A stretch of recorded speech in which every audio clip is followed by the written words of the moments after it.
আসসালামু আলাইকুম ভিউয়ার্স, কেমন আছেন সবাই? আশা করি সবাই ভালো আছেন। তো আমরাও ভালো আছি। তো আপনারা দেখছেন আনাস আগ্রো ইউটিউব চ্যানেল।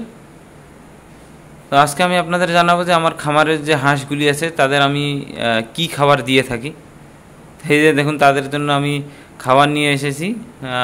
এটা হচ্ছে আমাদের রবিউল ভাই তাদের জন্য খাবার নিয়ে এসেছে।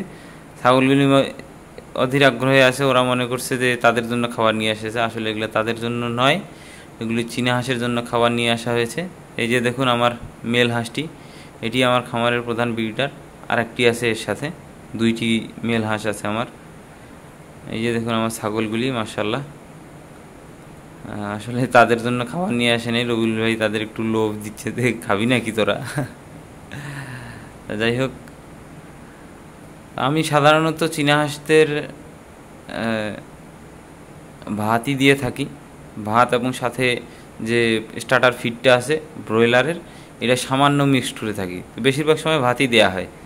ভাতটা আসলে সহজলভ্য একটি খাবার, কম টাকায় এই খাবারটি দেওয়া যায়। আমরা যে বাজারে যে গুঁড়া চালটা পাওয়া যায়, মানে অনেকে খুদ বলে থাকেন, এই খুদ কম দামেই পাওয়া যায়। এটি আমরা সিদ্ধ করি, চাল থেকে ভাত তৈরি করে তারপরে এদের খেতে দিই। তো এরা এটি ভালোই খায় এবং সামান্য ফিড রাখি পুষ্টিকর উপাদান হিসাবে। এখন ভাই একটানা ফিড রেখে খাওয়ায় তো আসলে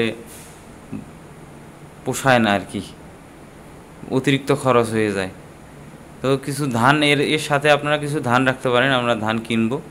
ধান, ভাত এবং সামান্য ফিড দিয়ে মিক্সড করে ওই খাবারটা আমরা দেওয়ার পরিকল্পনা আর কি। তাহলে সাশ্রয়ী হবে আমার মনে হয়, এবং এরা অনেক কম খায় অন্যান্য হাঁসের থেকে।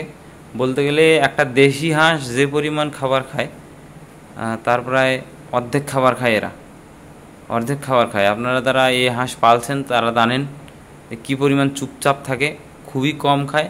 অল্প একটু খাবার দিলেই তাদের হয়ে যায় এবং সারাদিন দেখা গেল যে বসে থাকে। টুকটাক খায়, ঘাস খায়। আরও একটা বড় সুবিধা, এরা ঘাস খায়। দেখবেন ঘাস পেলেই ওরা ছিঁড়ে ছিঁড়ে খায়। তারপর বাইরে যায় না, যদিও আমি এখানে খাবার দিই জন্য এরা উড়ে না। যদি আপনি খাবার কম দেন সেক্ষেত্রে দেখবেন যে অনেক দূরে দূরে উড়ে যাবে। তো এই যে আমার বাচ্চাগুলি দেখতে পাচ্ছেন, এরাই আমার খামারের ভবিষ্যৎ।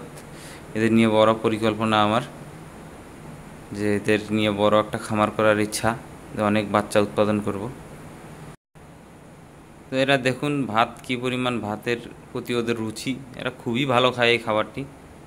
তো ভিউয়ার্স, আজকে এ পর্যন্তই। পরবর্তী ভিডিওর জন্য চ্যানেলটিকে সাবস্ক্রাইব করে দিবেন। আল্লাহ হাফেজ।